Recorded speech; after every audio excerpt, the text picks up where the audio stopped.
Native place ఏందండి మీరు? ఎందుకంటే టీడీపీలో మొన్నటి వరకు ఏపీకి సంబంధించిన పాలిటిక్స్లో పాల్గొన్నారు. మళ్ళీ కాంగ్రెస్ ఇక్కడ తెలంగాణకి షిఫ్ట్ అవ్వడానికి కారణం ఏంది? కాంగ్రెస్ అక్కడ కూడా ఉంది కదా. జనరల్గా మా తాతగారు వాళ్ళది ఖమ్మం అండి. ఓకే. నేను పుట్టింది తెనాలి. ఓకే. నా 14 ఇయర్స్ అయిపోయినాక నేను వెళ్ళింది industry Chennai. After marriage settled in Karnataka. And మా పిల్లల ఎడ్యుకేషన్ అంతా అయిపోయినాక ఫాస్ట్ 12 ఇయర్స్ నుంచి నేను తెలంగాణలో ఉన్నాను. నా ఓటు హక్కు అంతా ఉన్నది ఇక్కడ.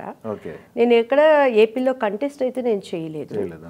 అండ్ బాబు గారి మీద అభిమానంతో నా వాయిస్ వినిపించడం జరిగింది. వెంటనే వాళ్ళు స్టేట్ అధికార ప్రతినిధి అని ఇచ్చారు. నేను అక్కడ ఉంటూ కూడాను అప్పుడు ఇక్కడ తెలంగాణలో ఉన్న సమస్యల మీద కూడా ఇక్కడ టీడీపీలో చాలా నేను వాయిస్ వినిపించానండి. ఇక్కడ మన టీడీపీ పార్టీ ఆఫీస్లో కానీ అప్పుడున్న సమస్యల మీద కానీ అన్నింటి మీద నా వాయిస్ చాలా గట్టిగా వినిపించాను. 2 స్టేట్స్ చేశాను. ఓకే.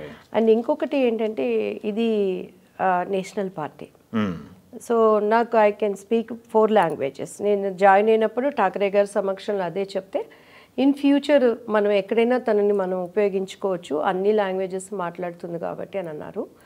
అండ్ నేను వచ్చినాక ఆయన ఠాకరే గారు లేరు. మనకంటూ ఒక డిజిగ్నేషన్ అనేది మనకు ఒక గుర్తింపు అనేది లేకుండా మనం వెళ్ళి ఎక్కడ వర్క్ చేయలేము. షర్మిలా గారున్నా, రేవంత్ గారున్నా, లేకపోతే తమిళనాడులో స్టాలిన్ గారున్నా పార్టీ మనకు ఒక గుర్తింపు ఇచ్చి ప్రధానంగా ఇది అని ఇచ్చినప్పుడు నేను జాయిన్ అయినప్పుడు క్యాంపెయినింగ్ కన్వీనియర్గా నాకు వాళ్ళు ఇచ్చారండి. ఓకే. సో ఆ టైంలో నేను నాకున్న పరిధిలో నేను వర్క్ చేయడం జరిగింది. ఓకే. అండ్ ఇన్ ఫ్యూచర్ ఎట్లా డిసిషన్ తీసుకుంటారు ఏంటి అనేది ఈగలే ఐఎమ్ ఆల్సో వెయిట్. అప్రోచ్ అయ్యారండి పార్టీ గెలిచిన తర్వాత కాంగ్రెస్ పార్టీ రేవంత్ సీఎం అయిన తర్వాత రేవంత్ని కలవడం కానీ?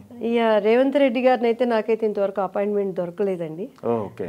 చాలాసార్లు నేను అక్కడ సెక్రటరియేట్కి వెళ్ళడం జరిగింది. అక్కడ ఉన్న ఐఏఎస్ ఐపీఎస్లు అందరూ ఏంటి దివ్యమ్మ ఎంతసేపు కూర్చున్నావు, ఏంటి ఇక్కడ ఇన్ని గంటలు కూర్చున్నావు అంటున్నారు. చాలా పెద్ద వ్యక్తుల ద్వారా అపాయింట్మెంట్ అడగటం, మరి ఆయనకున్న బిజీ షెడ్యూల్ని బట్టి ప్రతిదీ పాపం రెస్ట్లెస్ చేస్తున్నారు. 3 అవర్స్ 4 అవర్స్ వెయిట్ చేసి నేను కొనుక్కున్న ఫ్లవర్ బొకేలు మొత్తం నా స్టాఫ్ అంతా నవ్వుతున్నారు. ఏంటి 2000 3000 ఇలా బొకేలు వాడిపోవటం, కానీ నాకైతే ఇంతవరకు అపాయింట్మెంట్ అయితే దొరకలేదండి. అండ్ మిగతా లీడర్స్ని మొత్తం కలవటం, వాళ్ళకి విషెస్ చెప్పడం జరిగింది. అండ్ రేవంత్ గారికి దగ్గర అండ్ బట్టి విక్రమార్క గారి దగ్గర కూడా కలిసాం. సార్ నేను ఇది అని, ఎందుకంటే స్టేట్ పార్టీ అంటే ఒక చిన్న రివర్ లాగాను అక్కడక్కడ ఈదాలి, ఇది పెద్ద మహాసముద్రం. సో ఈ సముద్రంలో ఇప్పుడే వచ్చిన ఒక చిన్న చేప పిల్ల నేను. సో ఇక అయితే ఇంకా టైం అయితే దొరకలేదండి. నేను ప్రయత్నం చేస్తున్నాను ఆయన కలవటానికి. అండ్ మిగతా వాళ్ళు కలవటం జరిగింది, విషెస్ చెప్పడం, మన వర్క్ ఎట్లా ఏం చేయాలనేది కూడా కోఆర్డినేట్ చేయడానికి. ఓకే.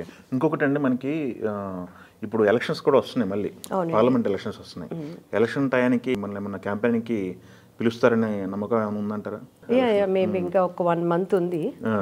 సో మొన్న కూడా మాకు వాళ్ళు అసలు క్యాంపెయినింగ్ కన్వీనర్కి గాంధీ భవన్లో మధు యాష్కే గారు చాలా మంది మనుషులు కలిసారు. మాకు అసలు ఇన్ఫర్మేషన్ కూడా లేదు. మేము అదే ఎమ్మటే మధు గారికి కాల్ చేసి అడిగాను, నేను ఏంటి సార్ మాకు ఇట్లా ఇన్ఫర్మేషన్ లేదేంటండి అని అంటే, అయ్యో అవును అమ్మ, నేను నెక్స్ట్ మనం మాట్లాడతాము ఎట్లా అనేది వీళ్ళు కోఆర్డినేట్ చేద్దామన్నారు. సో నేను దీపాదాస్ గారిని కలిసినప్పుడు కూడా ఆమె ఏమన్నారు, అమ్మాయి అన్ని లాంగ్వేజెస్ మాట్లాడుతుంది కాబట్టి ఇప్పుడు ఉన్నటువంటి సమస్యల మీద కానీ పథకాల మీద మంచిగా ఒక వీడియోస్ అయితే తీసి చేయండి అని చెప్పని అన్నారు. ఆల్మోస్ట్ ఒక 1 వీక్ 10 డేస్ నేను గాంధీ భవన్ దగ్గరికి వెళ్ళటం మాట్లాడటం జరిగింది, కానీ మనకి కావాల్సినటువంటి వర్క్ చేయడానికి అక్కడ వాళ్ళు మనకి సహకారం అయితే దొరకలేదు. సో ఇట్లా ఉంది ఇక్కడ పరిస్థితి. సో ఎలా చేయాలి అనే దానికి మనం వెతుకుతున్నాం పనిని. అలా ఉంది, కాస్త కన్ఫ్యూజన్లో ఉందంటారు. కన్ఫ్యూజన్. ఓకే.